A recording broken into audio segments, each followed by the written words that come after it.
Hey tubers. So today, or the next couple of days, my goal is to epoxy the firewall and throw some paint on it, an actual color. So I tried to mask the engine bay as much as I can, or engine here. I used some foil. I removed what I could. I didn't really want to separate the big harness here. I was afraid of breaking the connector. I taped up the booster, all the harnesses, and I got as much of the paint off as I could. I could have scuffed it, but when I did scuff it, a lot of it was just coming right off. I did remove the wiper motor. So this is as good as I can get. So ideally, I'd be doing the firewall and the cowl here, but I have to replace, or I have to remove the windshield in order to do that. And we'll get to that in another video, because I am going to be replacing the seal, because I did order a new dash pad. So we'll get to that here in a little bit. So today I'm going to be epoxying this and hopefully getting some color on it along with some clear. Normally I would I'd be using the Nason epoxy, which I used on most of the other stuff, but I have a feeling it's going to be really hard to get into some of these spots with a gun and a hose, and so I'm going to try this this epoxy here, and let's see how it goes. Basically, take the cap off, the red cap, you press that in, it mixes the A and B parts, you shake it up and you go to town. It says on here the pot life is 4 days. I'm guessing I'm just going to end up using most of this can today.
This sprays really well. I love the nozzle, very fine mist. Let me take you to the other side.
Not too bad. I'm about a little more than halfway done with the can. Let that flash off and we'll put on a second coat and hopefully I'll be done. Well, there's the full can. This stuff sprayed out really nicely, very smooth, and the nozzle on that is awesome. It sprays really smooth, like 1.4, 1.3. Anyway, so let's see how we did. Some of these spots down here were pretty tough, like way down there, but I think I got what I could. I'm not sure how I'm gonna do the color, but we'll give it a go. I think I am gonna need to prime. I was trying to avoid a primer, but I think I am gonna need to. You could see some of the lines here. Sorry about the LED. There we go. That's gonna need to get filled in. So I guess we'll wait, prime tomorrow, and then we'll see about color. Okay, it's time. This full base IF from Nason mixes 2 parts base coat, 1 part reducer, and a smidge of their activator. So it's technically 8, 4, and 1/2. So I'm going to mix these 8 to 4, and then I'll add, sorry, I'm going to make this 2 to 1, and I'll add a little bit of mid-temp activator for the base coat. For my setup here, got my light, and pretty much that's what it's going to look like. I'm going to put a little chair here so I can spray down. I'm going to have a hard time accessing everything, but when I look, the bottom side of that is not really painted anyway from the factory. So I'll just set it up the best that I can and get into as much as I can. Here's my setup. LVLP gun set to 28 pounds. Got a little light on there. Let's test the pattern and then we'll get to it. I'm not sure how much you'll be able to see, but we'll try it here. Just going with a light first misting coat.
Go to the other side. Really tough to get in there.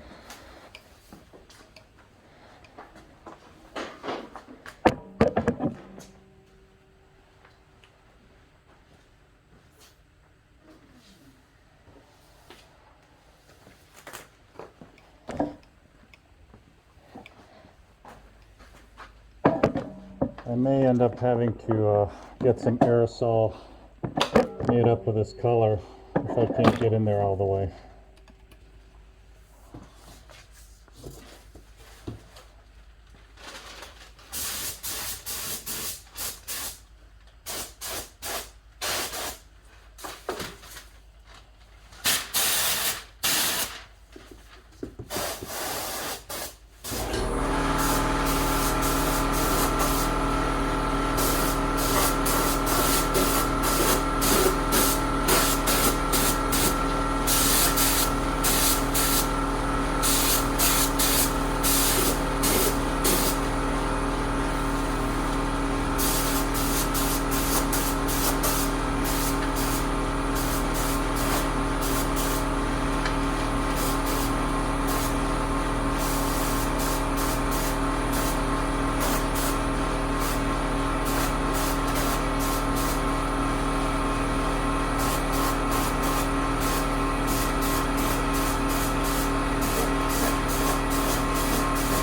bring it back. All right, first coat. Let's say first coat plus. You know, splotchy as expected. Really hard to get in there between the tight stuff. You can see down there where the light is. A lot of dry white epoxy still. But let's see if I can build that up a little bit. I'm going to start there on the next one and work my way out. And I think 3 coats, that's my target. All right, 2 coats down. Just refilled my cup. I'm going to let this flash off. Let's see how we're looking here.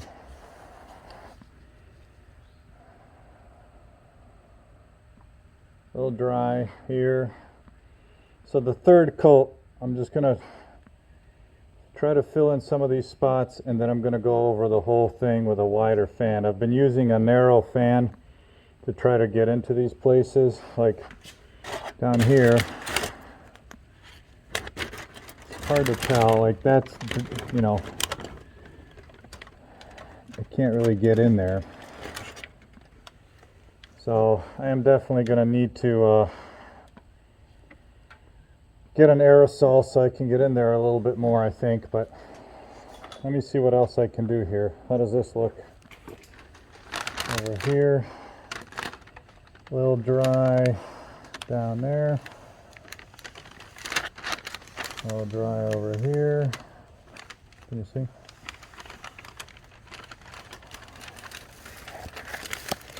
Down there in the tunnel.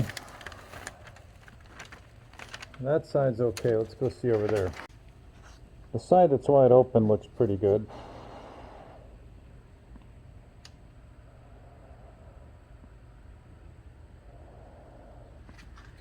Little run there, but that's behind the fender. That doesn't really matter too much.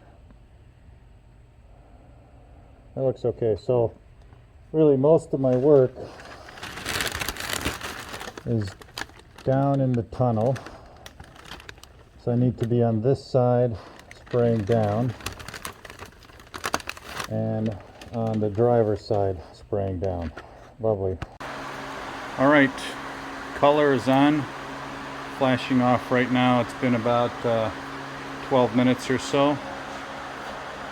And I mean, this is as good as it's gonna get on the firewall. There's just no way for me to get any closer, but I think I got everything I could. It was hard to be even, certainly with the metallics. I can definitely see, you know, here's a nice flat panel here, and then you move over here and it looks totally different because of the way I had the gun set up, but should be okay. Here's the other side where big flat piece came out much nicer, and for the most part that's a little bit dry. It's just a reflection from the light, but that's got color on it. For the most part, I think I got everything that will be more or less visible. So I'm going to put on 2 pretty heavy coats of clear and call it done. This is the clear I'm using. I'm going to spray, let's see, last time I sprayed 4 total ounces, so I will spray 2 total ounces on this, and that's it. And you can see it's 4 to 1. Okay, so how'd I do? Well, I guess okay. Maybe. My masking leaves something to be desired. As you can tell, I've got old paint exposed there and there. And of course the right way to do it would be to remove these grommets, remove those grommets before paint. Unfortunately, some of these are very hard, like these are crusty, and I feel like I would break them if I was to remove them. This one is a big honking monster on the inside, really hard to get to, and I'm just afraid that I would break something. So I'll have more opportunities to touch that up. Same with that.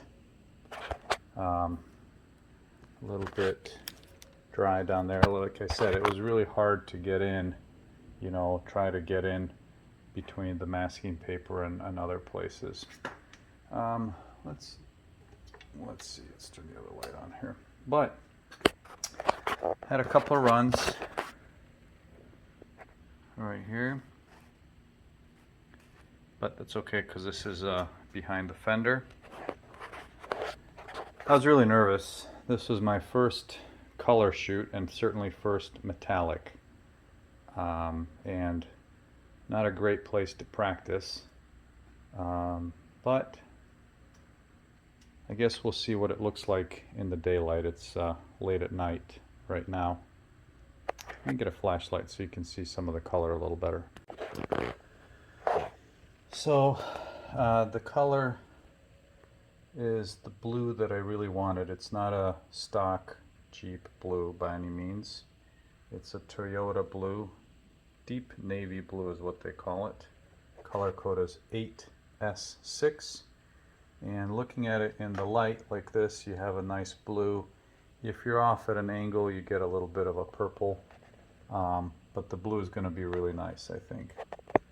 Looking down there, I think this will be okay. So I'm excited. Why did I do the firewall first? Well, it's kind of a unfortunate sequence of things that I have to do. I decided that I'm going to replace the dash pad on the inside. It's, I don't know if you can tell, but it's lifted up and cracked in a couple of places. In order to take it out, I really have to take the windshield out.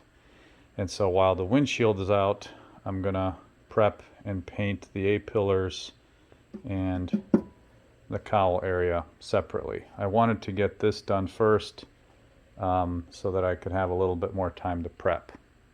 And when it gets time to taking all this stuff out, I'll try to make a video. So once the front end is done, I'll paint those pieces, the inner fenders, the front valence, and the core support, and kind of reassemble the front end, and then that'll be done, leaving room for painting the roof, which will be the first big section to be done. Then I'm going to do the door jambs, and then I have to decide what to do about the inside, because there are pieces like this A-pillar that are visible from the inside. And so what I might end up doing is, once the dash pad is out, maybe I'll mask everything and spray the inside. There's not a whole lot. There's plenty. Lots still to do, but that's it for now. I think it turned out okay. I know that there's a better way. If you guys have any recommendations on how to touch things up, that'd be great. And I'll talk to you soon. Before anybody asks, this is the gun that I used. It's an LVLP. Because my compressor is small. It's a different gun than I used for the epoxy. For the epoxy, I used the purple gun from Harbor Freight, which worked out great. I wanted to try something a little bit finer. This has a 1.3 tip. Uses a lot less air, and seems to have gotten pretty good reviews from people a lot more qualified than I am to use it. So it's a Sprayit-3000 rebranded to R500. I'm sure it's a copy of a bunch of things. For the base coat, I ran a couple different settings. I saw a few videos that say 28 psi. I think that would work on larger panels, but when I was working in the back here, I ended up having to turn the pressure down. I was just getting too much dust everywhere. So on the clear, I ran about 26. 26 on the clear, and about 25, 24 on the base coat. That seemed to do okay. Ended up having to play with the fan pattern. Had to narrow it down quite a bit up here on some of the smaller sections. But generally, I'm happy. I'm excited to try painting, let's call it something of a more normal section without having to contort myself and jump through hoops to get up and into the nooks and crannies there. So, thanks for watching.